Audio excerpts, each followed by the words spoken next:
รู้สึกสวยขึ้นไหมคะสวยกว่าเดิมขึ้นค่ะ ชื่อการจนาค่ะ ตอนนี้อายุ49ปีค่ะใช้ชีวิตยังไงบ้างคะอยู่ต่างจังหวัดเพราะว่าเป็นคนต่างจังหวัดอะค่ะต้องเจอแดดเจอลมเยอะแล้วก็ไม่ค่อยได้พักผ่อนนอนดึกอย่างเงี้ยค่ะเคยซื้อครีมที่ตลาดตามที่เขาขายตามท้องตลาดอะค่ะมาใช้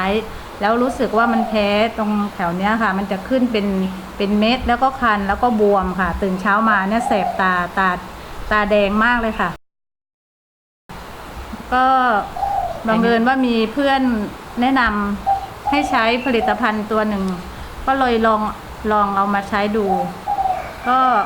เอามาลองทาดูค่ะก็ครั้งแรกที่ได้ใช้อะค่ะรู้สึกว่ามันพอทาลงไปเนี่ยค่ะตามดวงตาเนี่ยแต่มันจะเย็น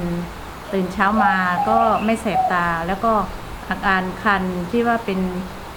เม็ดเป็นตาบวมอะไรอย่างเงี้ยก็ไม่มีอะค่ะก็เลยตัดสินใจลองซื้อมาใช้ดูลินเน็ตไอแคร์ค่ะไปใช้ไปเรื่อยๆก็ประมาณ3 อาทิตย์หลังจากนั้นก็รู้สึกว่า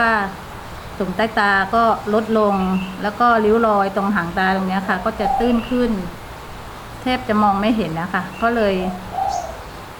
ใช้มาเรื่อยๆจนถึงทุกวันนี้ค่ะหลังจากที่ใช้ตัวนี้นะคะก็รู้สึกว่าตัวเองก็ดูดีขึ้นนะคะสวยขึ้นกว่าเดิมลินเน็ตไอแคร์ใช้ดีคุ้มค่าสมราคาค่ะ